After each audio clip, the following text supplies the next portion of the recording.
ऋषि कहते हैं अग्निहोत्र से लेकर के अश्वमेघ पर्यंत जितने भी शुभ कर्म हैं वे सभी यज्ञ का आते हैं। यज्ञ के उपरांत हम सभी को अपनी उन्नति के लिए कोई विचार अपने साथ लेकर जाना है। यदि यज्ञ के पश्चात हमें कोई विचार वहाँ से अपने जीवन की उन्नति के लिए नहीं मिलता तो वे यज्ञ सफल नहीं होता। यज्ञ की सफलता का कारण है जो यजमान हैं आए हुए यज्ञ में देव और देवियाँ हैं, पुरोहित हैं और आज के यजमान जो परमात्मा की तरह सभी के कल्याण की भावना रखते हैं, यज्ञ को रचाते हैं, जो चींटी से लेकर हाथी तक को लाभ पहुंचाता है। इसी प्रकरण में यदि हम कोई एक शब्द भी अपने जीवन में यहाँ से लेकर के आए तो हम सभी का जीवन सफल हो जाता है। यज्ञ में जाना, आहुति देकर आना, अपने मन में हमेशा अपने परिवार और ऐश्वर्यों के संबंधी चिंताएं बनाए रखना, इसमें यज्ञ की पूर्णता नहीं आती है। जो भी कर्म करें मन से करें। हम सभी ये जानते हैं कि हमें थोड़ा थोड़ा नहीं तो अधिक नहीं तो थोड़ा थोड़ा अपने विषय में भी ज्ञान हो, हमें क्या करना है वह भी ज्ञान हो, और वह जितना भी हो कम से कम आचरण में अवश्य हो। यदि वो ज्ञान आचरण में नहीं है तो उसका लाभ नहीं मिलेगा, हमें भी नहीं मिलेगा और अन्यों के ऊपर भी उसका प्रभाव नहीं पड़ता है। आज हम एक छोटा सा विषय आप सभी के बीच में रख रहे हैं। विषय बहुत समझने का है, छोटे बड़ों के लिए बड़ा कीमती विषय है। एक चित्रकार ने एक चित्र बनाया है। क्या बनाया है? और वो चित्र राजा के पास लेकर के गया। उसने कहा जी ये चित्र है, इसकी खूबियाँ जब बताओगे मैं तभी कीमत लूँगा। चित्र सोने का जरूर है लेकिन इसकी खूबियाँ बतानी पड़ेंगी आपको, तभी आप इसको रखेंगे। बहुत सुंदर चित्र था। चित्र में क्या देखा गया कि चित्र में माथे के ऊपर बहुत सारे बाल लगाए गए, आगे से देखा नहीं गया, ऐसा कर दिया मुंह ना दिखे, और उसके हाथों में पंख लगा दिए गए,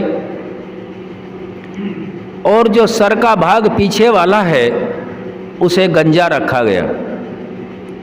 ये हमारे विद्वान इन बातों को बताते हैं, उन्हीं विद्वानों की बातों को हम आगे बढ़ाते हैं ताकि सभी का कल्याण होता रहे।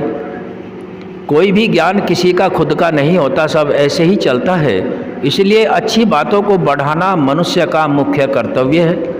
तो वहाँ जो चित्र रखा गया, राजा ने अपने मंत्रियों को बुलाया कि जी इसका आकलन करके बताओ, तभी इसकी कीमत देंगे और तभी आपको इसका कीमत का पता चलेगा इसमें है क्या। एक बहुत ही विद्वान मंत्री थे, वैदिक विद्वान थे, श्री कृष्ण की तरह नीतिज्ञ थे। श्री कृष्ण की तरह उन्होंने संध्या हवन नित्य शाम करते थे और राम की तरह गंभीर थे, वेदों के प्रकांड विद्वान थे। तो ऐसे विद्वान व्यक्ति ही इन सही प्रश्नों का सही उत्तर दे पाते हैं। उन्होंने बताया कि मनुष्य के जीवन में बहुत सी चीज़ें आती हैं और जाती हैं। यदि मनुष्य का शरीर बीमार हो जाए तो वापस आ सकता है,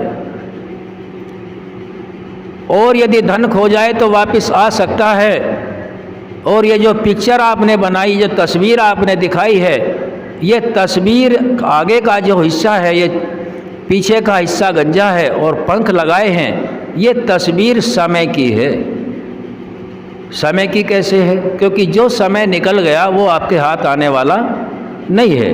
उसने कहा है जो आगे बाल पड़े हुए हैं, इन बालों का क्या मतलब है? विद्वान मंत्री ने कहा कि ये जो आगे इसके बाल पड़े हुए हैं, यह समय किसी को दिखाई नहीं देता। ये इस बात का द्योतक हैं, सूचक हैं कि समय दिखाई नहीं देता। फिर पूछा गया कि इस तस्वीर में हाथों में पंख क्यों लगाए गए हैं? उत्तर देते हैं वो मंत्री विद्वान जो हैं कि जी ये पंख इसलिए लगाए गए हैं कि समय चलता रहता है, रुकता नहीं है, इसकी गति है। ये अपनी गति को कभी सामान्य या धीमा नहीं करता, ये चलता रहता है। दोनों बात समझ में आई। तीसरी बात कही कि ये पीछे से गंजा क्यों है।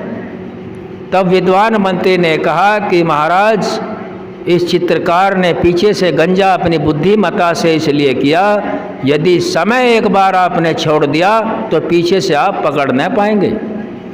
तो इसलिए समय के महत्व को जो नहीं समझता वह समय से पीछे रह जाता है, और जो समय के महत्व को समझता है समय उसको आगे कर देता है।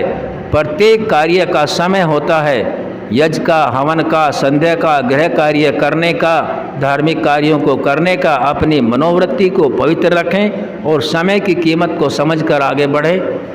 आर्य समाज में जो कार्यक्रम रखा जाता है ये बिल्कुल समय से होता है, कोई परिवर्तन इसमें बीच में नहीं किया जाता। अभी यज्ञ का समय रखा गया, वो लगभग पूर्ण हुआ, अब हम सभी उद्घोष करेंगे। पूरे ब्रह्मांड के अंदर ज्ञान की पुस्तक का नाम वेद है। केवल वेद ही ईश्वर की वाणी है। सभी प्राणी मात्र के धर्म का नाम सत्य सनातन वैदिक धर्म है। मर्यादा श्री पुरुषोत्तम रामचंद्र की जय। योगेश्वर महाराज श्री कृष्णचंद्र की जय। आदित्य ब्रह्मचारी हनुमान की जय। ऋषि ब्रह्मा से लेकर महर्षि दयानंद पर्यंत सब ऋषियों मुनियों की जय। गुरु विरजानंद की जय। महर्षि दयानंद सरस्वती की जय। ओम का झंडा ऊंचा रहे, वेद की ज्योति जलती रहे, आर्य समाज बढ़ता रहे। हमारा उद्घोष कणवंतो विश्वमार्यम, वैदिक ध्वनि। ओम